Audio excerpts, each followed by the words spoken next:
ආයිබෝවන් අපි අද සාකච්ඡා කරන්නේ 9 වසරේ 11 වන පාඩම ගණකය කියන මාතෘකාව. ඕගොල්ලෝ නිවසේදී ගණක යන්ත්‍රයක් හැමෝම වගේ දැකලා ඇති. නමුත් මම සාකච්ඡා කරන්නේ අද ඕගොල්ලෝ බහුලව දැකලා තියෙන ගණක යන්ත්‍රය නෙවෙයි, ඊට විශේෂිත වූ ගණක යන්ත්‍රයක්. මේක අපි හඳුන්වනවා විද්‍යාත්මක ගණක යන්ත්‍රය කියලා. මේකේ තියෙන විශේෂත්වය තමයි සාමාන්‍ය ගණක යන්ත්‍රයකට වඩා මෙහි තියෙන යතුරු ප්‍රමාණය විශාලයි. වැඩි යතුරු ප්‍රමාණයක් මෙම ගණක යන්ත්‍රයේ තියෙනවා සහ මෙම තිරය මත නිරූපණය කරන්න පුළුවන් සංඛ්‍යා ප්‍රමාණය සාමාන්‍ය ගණක යන්ත්‍රයකට වඩා වැඩි. අපි බලමු මේ විද්‍යාත්මක ගණක යන්ත්‍රයක් මොකටද අපිට අවශ්‍ය වෙන්නේ. විද්‍යාත්මක ගණක යන්ත්‍රයක් අපිට ඕන වෙනවා 2/5 වෙනි බලය හොයාගන්න. 2/5 වෙනි බලය. අපි ඇඟිලි වලින් ගත්තොත් 2 වරක් 2 4යි 4 වරක් 2 8යි 8 වරක් 2 16 16 2 32යි. 2/5 වෙනි බලය 32යි. නමුත් ගණක යන්ත්‍රය පාවිච්චි කරලා අපිට පහසුවෙන් 2/5 වෙනි බලය හොයාගන්න පුළුවන්. ඔගොල්ලෝ පේනවා තිරේ මත 32 කියන අගය නිරූපණය වෙලා තියෙනවා. මම මේක ලබා ගත්තේ කොහොමද කියලා මේ පාඩම අවසානයේදී ඔයගොල්ලන්ට හඳුන්වා දෙන්නම්. දැන් අපි මේ ගණක යන්ත්‍රයේ තියෙන වැදගත් යතුරු මොනවද කියලා හඳුනාගෙන ඉමු. මුලින්ම ඔයගොල්ලන්ට මම කියලා දෙන්නේ මේ ගණක යන්ත්‍රය කොහොමද ඔන් කරගන්නේ කියලා. ඒක නම් සරල කාර්යයක්. ඔයගොල්ලෝ පේනවා ගණක යන්ත්‍රයේ තිරය මත ඔන් කියන යතුරක් තියෙනවා. මේ යතුර ක්‍රියාත්මක කළ විට මේ ගණක යන්ත්‍රය ඔන් වෙනවා. එතකොට ඔයගොල්ලෝ පේනවා තිරය මත බිඳුව දර්ශනය වෙනවා සහ මෙතන පොඩි ඉරි කෑල්ලක් තිරය මත සටහන් වෙලා තියෙනවා. ඊළඟට අපි බලමු මේ ගණක යන්ත්‍රය කොහොමද අපි ඕෆ් කරගන්නේ කියලා. ඔයගොල්ලෝ පේනවා ඕෆ් කියන යතුරක් මේ යතුරු පුවරුවේ තියෙනවා. නමුත් අපි බලමු මේ ඕෆ් කියන යතුර ක්‍රියාත්මක කළා.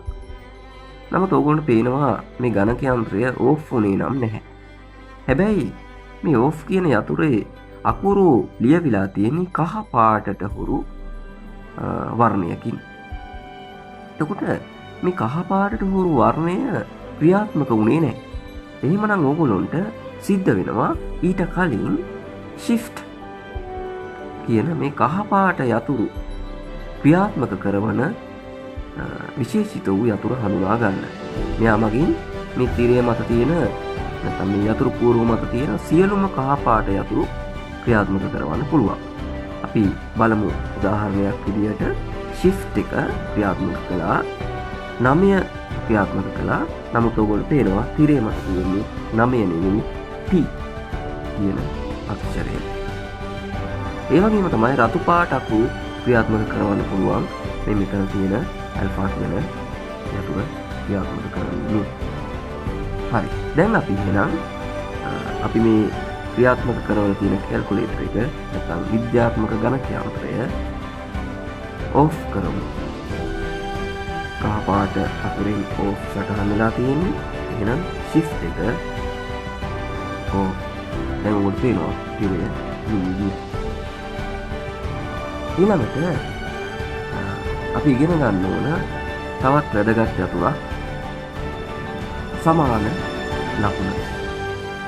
සමාන ලකුණ. මේකෙන් තමයි අපේ යම් ගැටලුවක් විසඳීමේදී අවසාන පිළිතුර ලබා ගන්න. නැත්නම් අවසාන පිළිතුර මේ තිරය මත නිරූපණය කරන්න ක්‍රියාත්මක කරවන්න ඕන සෑම ගැටලුවකදීම අවසානයට සමාන ලකුණක්. ඒක තාමත්ම වැදගත් යතුරක්. ඔයගොල්ලෝ පේනවා සාමාන්‍ය ගණක යන්ත්‍රයක වගේ 1 2 3 4 5 6 7 8 9 දශම තිත සහ බිඳුව කියන යතුරු මෙම ගණක යන්ත්‍රයේ තියෙනවා. ඒ වගේම තමයි සාමාන්‍ය ගණක යන්ත්‍රයක වගේ වැඩි කිරීම, බෙදීම, එකතු කිරීම, අඩු කිරීම කියන ගණිත කර්ම සඳහා යතුරු මෙම ගණක යන්ත්‍රයේ වෙන් වෙලා තියෙනවා. ඊට අමතරව තවත් විශේෂිත කාරණා තුනක් මේ ගණක යන්ත්‍රයෙන් මම ඔයගොල්ලන්ට හඳුන්වා දෙනවා. මේකේ තියෙනවා x වර්ග කියන යතුරක්. මෙතන තියෙනවා x වර්ග කියන යතුරක්.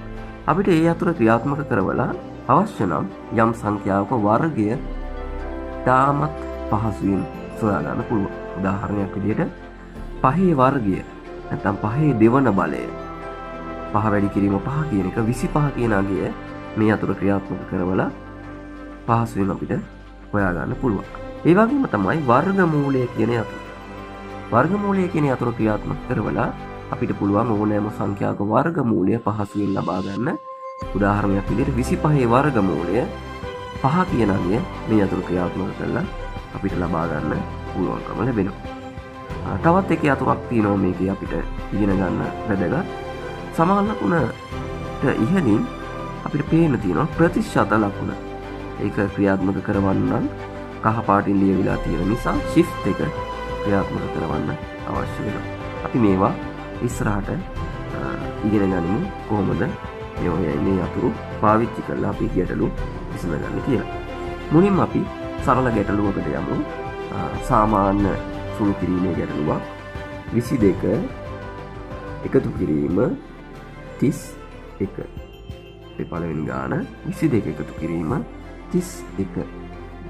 අපි කොහොමද මේක ගණක යන්ත්‍රය පාවිච්චි කරලා එකතු කරගන්නේ? මුලින්ම ගණක යන්ත්‍රය ඔන් කරගන්න සිද්ධ වෙනවා. ඔන් කළා. ඊට පස්සේ 2. යමර පේනවා තිරේ මත 2. ඊළඟට නැවතත් 2. දැන් පේනවා තිරේ මත 22 සටහන් වෙලා තියෙනවා. එකතු කිරීම. ඔන්න එකතු කිරීම 3 1. දැන් ඔයගොල්ලෝ පේනවා මගේ ගාන ඒ විදිහටම ගණක යන්ත්‍රයේ සටහන් වෙලා තියෙනවා. නමුත් පිළිතුර ලැබුණේ නැහැ. එහෙනම් මම ඔයගොල්ලන්ට කිව්වා මතක ඇති ඕනෑම ගැටලුවක් විසඳ ගන්න නැත්නම් පිළිතුරු ලබා ගන්න තිරේ මත පිළිතුර සටහන් කරගන්න සමාන ලකුණ ක්‍රියාත්මක කරවන්න අවශ්‍යයි. දැන් ඔයගොල්ලෝ පේනුණා මේදී පිළිතුර. right. එතකොට අපි බලමු දැන් මේ පිළිතුර ගන්න මොකක්ද අපි කළේ. ඉස්සෙල්ලම ගණක යන්ත්‍රය ඔන් කළා. අනතුරුව 2 නැවතත් 2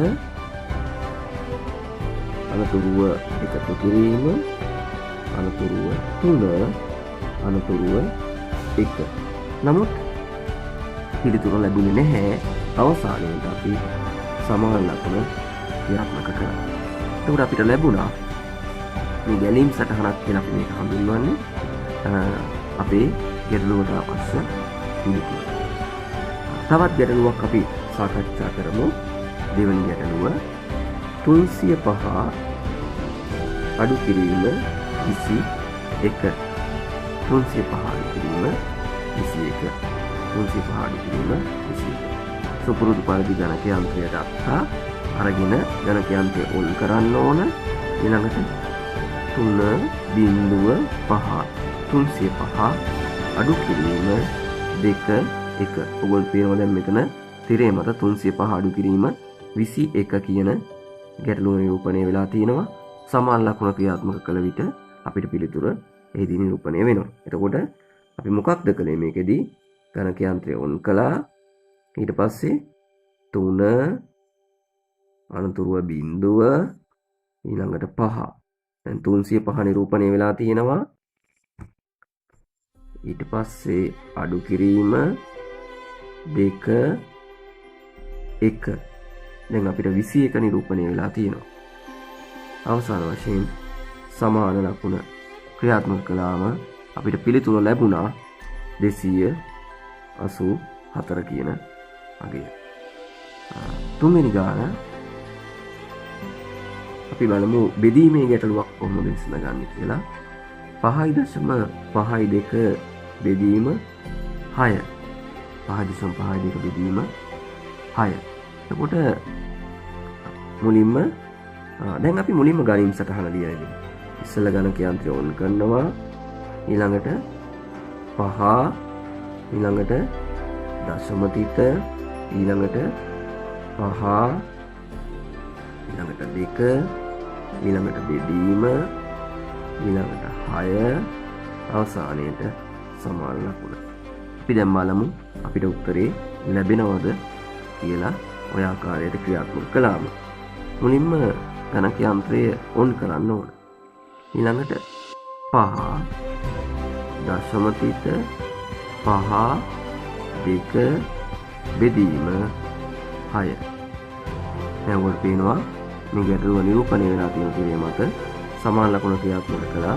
ඔන්න අපිට පිළිතුරක් ලැබුණා 0.9යි මේක කියන හරිය. අපි දැන් ගුණ කිරීමක් සිද්ධ කරා මේ ආකාරයටම තමයි සිද්ධ කරන්නේ. එතකොට උදාහරණයක් අපි 4 වෙනි ගාන විදිහට බලමු. 3.2 ගුණ කිරීම 72. එනින් සටහන ලියමු. ඔන් කරනවා අනතුරුව 3 දශම තිත 2 ගුණ කිරීම 7 2 සමාන ලකුණ. බලමු අපි දැන් යතුරු ක්‍රියාත්මක කරනවා. 3 දශම තිත 2 ගුණ කිරීම 7 2 සමානයි. පිළිතුරක් ලැබෙනවා 230.4 කියන අගය. දැන් අපි ගණක යන්ත්‍රයේ මූලික ගණිත කර්ම හසුරව ගන්න ආකාරය පුහුණුනා. ඊළඟට අපි ගණිත කර්ම කිහිපයක් යෙදෙන අවස්ථාවලදී මේ ගණක යන්ත්‍රය විශේෂිතයි. අපි ගානකින් එක පැහැදිලි කරගනිමු. පස්වෙනි ගාන විදියට 75 එකතු කිරීම 6 බෙදීම 3. මේක සාමාන්‍ය ගණක යන්ත්‍රයකින් මෙම ගැටලුව මේ ආකාරයට නිරූපණය කළ විට ලැබෙන පිළිතුර 27. නමුත් මේ වැරදි. ඇයි මේක වැරදි? අපි ඉගෙන ගන්න තියෙනවා සුළු කිරීමක් සිද්ධ කරගන්න බොඩ්මස් නීතිය ක්‍රියාත්මක විය යුතුයි. ඒකදී අපි ඉගෙන ගන්නවා ඉස්සෙල්ලම වරහන බෙදීම ගුණ කිරීම එකතු කිරීම සහ අඩු කිරීම. එතකොට මුලින්ම ක්‍රියාත්මක වන ගණිත කර්මය එකතු කිරීම වීම නිසා තමයි ඔයගොල්ලන්ට 27 කියන පිළිතුර ලැබුණේ. නමුත් මේක අපි බලමු විද්‍යාත්මක කැල්කියුලේටර් එක පාවිච්චි කරලා විද්‍යාත්මක ගණක යන්ත්‍රය පාවිච්චි කරලා මේ පිළිතුර අපිට ගන්න පුළුවන් වෙනවද කියලා. 75 බෙදීම 75 දැන් අපිට වැරදුනා. වැරදුන වෙලාවේදී delete කියන යතුරු ක්‍රියාත්මක කළ විට ඒ අනවශ්‍ය දේ නැකිලා යනවා. එතකොට 75 එකතු කිරීම 6 බෙදීම 3. ඔගොල්ලෝ ලැබෙන පිළිතුර 77. එතකොට මේකේ නිවැරදි පිළිතුර 77. එතකොට ගණක යන්ත්‍රය බොඩ්මස් නීතියට අනුව තමයි පිළිතුර ලබා දීලා තියෙන්නේ ඔයගොල්ලන්ට. තවත් එක ගානක් බලමු. ගණිත කර්ම කිහිපයක් තියෙන. 1 අඩු කිරීම 5 එකතු කිරීම 12 බෙදීම 3 වැඩි කිරීම 2. බොහෝ විද්‍යාත්මක ගණක යන්ත්‍ර මේකට නිවැරදි පිළිතුර අපිට පෙන්නනවා. ගැටලුවේ තිබුණේ 1 අඩු කිරීම 5 එකතු කිරීම 12 බෙදීම 3 වැඩි කිරීම 2. එතකොට පේනවා 1 අඩු කිරීම 5 එකතු කිරීම 12 බෙදීම 3 වැඩි කිරීම 2. පිළිතුර 4යි. මේක නිවැරදි පිළිතුරත් 4 තමයි. එතකොට බොහෝ ගණක යන්ත්‍ර විද්‍යාත්මක ගණක යන්ත්‍ර මේකේ නිවැරදි අගය බොඩ්මස් නීතියට අනුව හරියටම අපිට ලබා දෙනවා. ඊළඟට මම ඔයගොල්ලන්ට පාඩම හඳුන්වා දෙද්දී යතුරු හඳුන්වා දෙද්දී කිව්වා මේකේ තියෙනවා ප්‍රතිශත යතුරක්. අපි දැන් බලමු ප්‍රතිශත යතුර කොහොමද ක්‍රියාත්මක කරවන්නේ කියලා. උදාහරණ ගානක් අපි බලමු. 4න් 3 ප්‍රතිශතයක් ලෙස දක්වන්නේ කොහොමද? ප්‍රතිශතයක් ලෙස දක්වමු. 4න් 3 ප්‍රතිශතයක් ලෙස දක්වමු. 4න් 3 කියන්නේ 3 බෙදීම 4. 3 බෙදීම 4. දැන් අපි යතුරු ක්‍රියාත්මක කරලා බලමු. උන් කළා 3 බෙදීම 4 ප්‍රතිශතයක් වෙනවා. 100ට කීයද කියලා අපිට අවශ්‍ය. shift එක ප්‍රතිශත ලකුණ. අපිට පේනවා 100ට 75 කියන අගය අපිට ලැබුණා. කොහොමද මේ යතුරු ක්‍රියාත්මක වුණේ? උන් කළා අනතුර 3 අනතුරුව බෙදීම 4 shift එක S අකුර විතරක් ලියන්නම්. shift එක SH කියලා අපි දෙමු. shift එක ඊළඟට සම්මාන ලකුණ. එතකොට අපිට ලැබුණ පිළිතුර 75යි. තිරේ මත එහිදී ප්‍රතිශත ලකුණ නිරූපණය වෙන්නේ නැහැ. නමුත් අපි තේරුම් ගන්න ඕන මේ 75 කියන පිළිතුර නිරූපණය වන බව. 8 වෙනි ගැටලුව අපි රුපියල් 1300කින් රුපියල් 1300කින් 100ට 10ක් කොපමණද? 100ට 10ක් කොපමණද? 1300කින් 100ට 10ක්. බලමු අපි මේක කොහොමද පිළිතුරු ලබා ගන්න කියලා. ගණක යන්ත්‍රය ඔන් කළා. 1300කින් 100ට 10ක් වුවහම අපි දන්නවා 1300 වැඩි කිරීම 100ට 10 නැත්නම් ප්‍රතිශත ලකුණෙන් දක්වමු 100ට 10 කියන එක තමයි තියෙන්නේ. එහෙනම් 1300 ගුණ කිරීම 10 ප්‍රතිශත ලකුණ. ඔක්කොම 130යි. රුපියල් 100. කොහොමද මේක ගැලීම් සටහන ලැබෙන්නේ අපිට? මුලින්ම ගණක යන්ත්‍රය ඔන් කරනවා. අනතුරුව 1 3 බිංදුව 1300 ගුණ කිරීම 1 බිංදුව දැන් shift එක දැන් සමාන ලකුණ. දැන් උන පැහැදිලි වෙනවා මේ ආකාරයට ගැලීම් සටහන ක්‍රියාත්මක කළ විට තිරේ මත 130 අගය ලැබෙනවා. සමාන රුපියල් 130ක් තමයි පිළිතුර වෙන්නේ.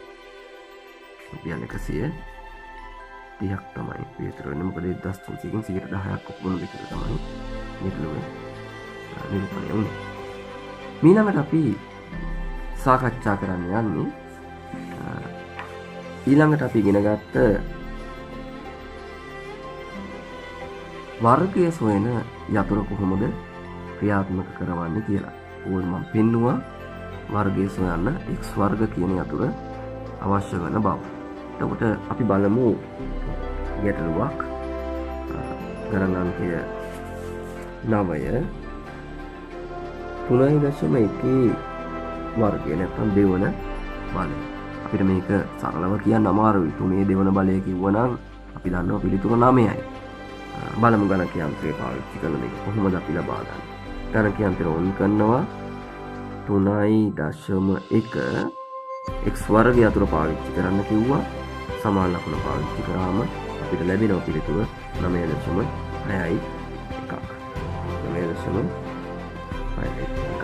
කොහොමද මේක ක්‍රියාත්මක කරේ? මුලින්ම අපි ගණක යන්ත්‍රය ඔන් කළා. ඊට පස්සේ 3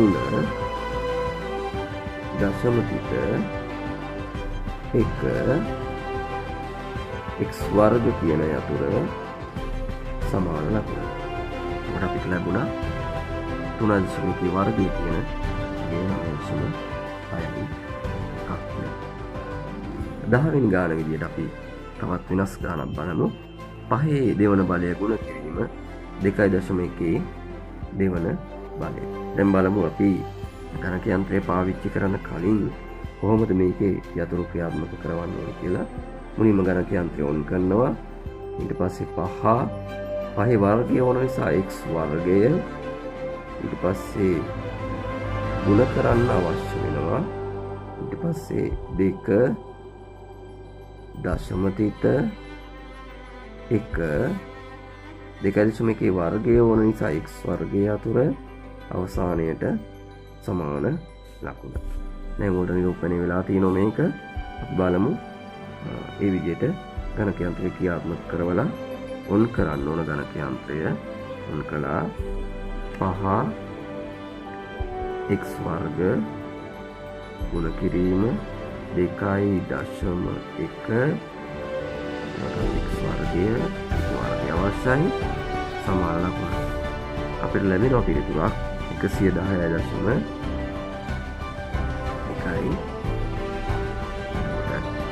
5 වර්ගය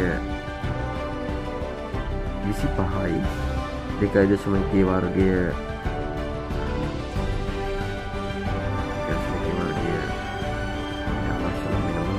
තිබුණා.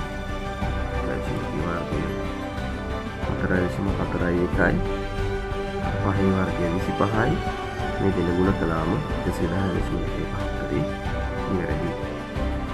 දැන් අපි බලමු වර්ගමූල ලකුණ කොහොමද ගණක යන්ත්‍රය භාවිතයෙන් හසුරවාගෙන ගැටලුවක් විසඳගන්නේ කියලා. අපි දන්නවා වර්ගමූල 625 වර්ගමූල 625. දැන් බලමු ඉස්සෙල්ලම ගණක යන්ත්‍රය ඔන් කළා. වර්ගමූල 625 පිළිතුර අපිට ලැබෙනවා 25 කියන අගය.